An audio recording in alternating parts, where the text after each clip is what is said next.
Mulberry உற்பத்தி தொழில்நுட்பங்கள் செய்து பயனடைந்த திருவண்ணாமலை மாவட்டம் ஆரணி தாலுகா காட்டுகாநல்லூர் கிராம வேளாண்மையாளர் ரத்தினம் அவர்கள் தரும் யோசனைகள்.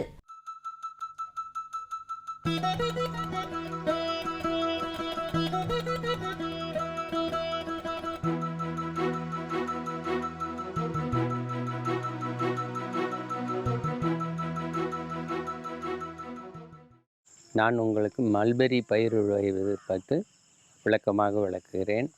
மல்பெரி நடுறதுக்கு முன்னாடி பூமியினுடைய தன்மையை நாம் டெஸ்ட் மூலியமாக எடுத்து அதன் பிரகாரம் எரு, தழை, சத்து எல்லாத்தையும் போட்டு பயிர் வைக்க வேண்டும். இதனை நர்சரி நடும் முன்பு ஏறத்தாழ 2 அடிக்கு ஒரு பயிர் மூலியமாக 4 அடி டிஸ்டன்ஸ் வச்சு நட்டு 3 மாதத்துக்கு பிறகு இதை கவாத் பண்ணி விட்டோம்னா 6 மாதத்தில் நம்ம பயிர் வைக்கிறதுக்கு தழையை கட்டிங் பண்ணுற அளவுக்கு வந்துடும். அதுக்கு பிறகு 2 மாதத்துக்கு ஒரு முறை நம்ம பயிரை இதை உபயோகிக்கிறதுக்கு விளக்கமாக வரும்.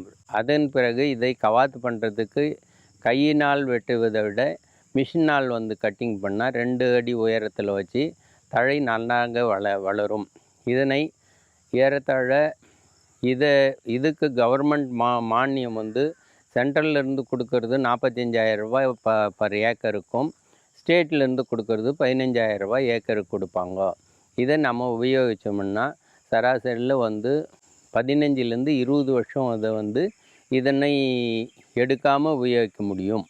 இதை ஒவ்வொரு முறையும் நாம் 3 மாதத்துக்கு ஒரு முறை கவாத் பண்ண பிறகு ஏறத்தாழ மாட்டு சாணம் ஒரு ஏக்கருக்கு 4 டன்னும், மீதி பொட்டாஷ் அண்டு சூப்பர் உபயோகிக்க வேண்டும்.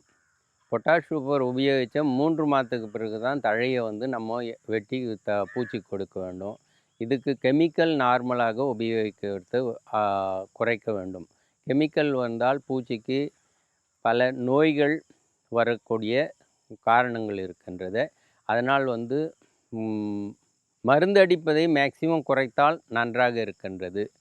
இப்போ நான் பயிர் வைக்கிற இதில் நான் இதுவரை கெமிக்கல் எதையும் உபயோகிக்கிறது இல்லை. புழுக்களுக்கு ஒரு 100 முட்டை அளவு புழுக்களுக்கு 23 நாட்களுக்கு சராசரியாக 60 சென்ட் பயிர், தரமான பயிராக இருந்தால் 60 சென்ட் அறுவடை பண்ணி கொடுக்க வேண்டியிருக்கும். அதே தரம் கொஞ்சம் குறைவாக இருந்தால் 1 ஏக்கர் செடியை ஒரு பேட்சுக்கு கொடுக்க வேண்டியிருக்கும் ஒரு மாதத்துக்கு.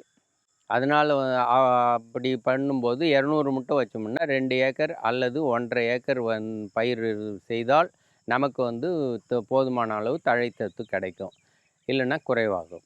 மல்பெரி செடியில் மேக்சிமம் வரக்கூடியது பூஞ்சான், வெண்பூஞ்சானை இது கிளியர் பண்ண வேண்டும்னா நிலத்தில் புல் இல்லாமல் இருக்க வேண்டும். பக்கத்தில் இருக்கிற தோட்டங்களுக்கு இருந்து நமது தோட்டத்துக்கு வராமல் இருக்கணும்னா நம்ம நிலத்தை சுற்றி பெரிய செடிகளை வளர்க்க வேண்டும், மரம் வளர்க்க வேண்டும். அது மாதிரி இருந்தால் காற்றோட்டமாக வரக்கூடிய கிருமிகள் தடைப்படும். இதில் வேரழுகல் நோய் வரும். வேரழுகல் நோய் தண்ணி தேங்குகிற பூமியோ அல்லது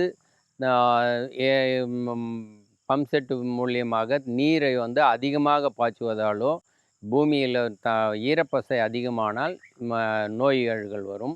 நோய்கள் வந்தால் அதை அடியோடு தோண்டி எடுத்துவிட்டு அடுத்த செடியை வைக்க வேண்டியிருக்கும். மேலும் விவரங்கள் பெற வேளாண்மையாளர் ரத்தினம் அவர்களை 09751896120 என்ற கைபேசி எண்ணில் தொடர்பு கொள்ளவும்.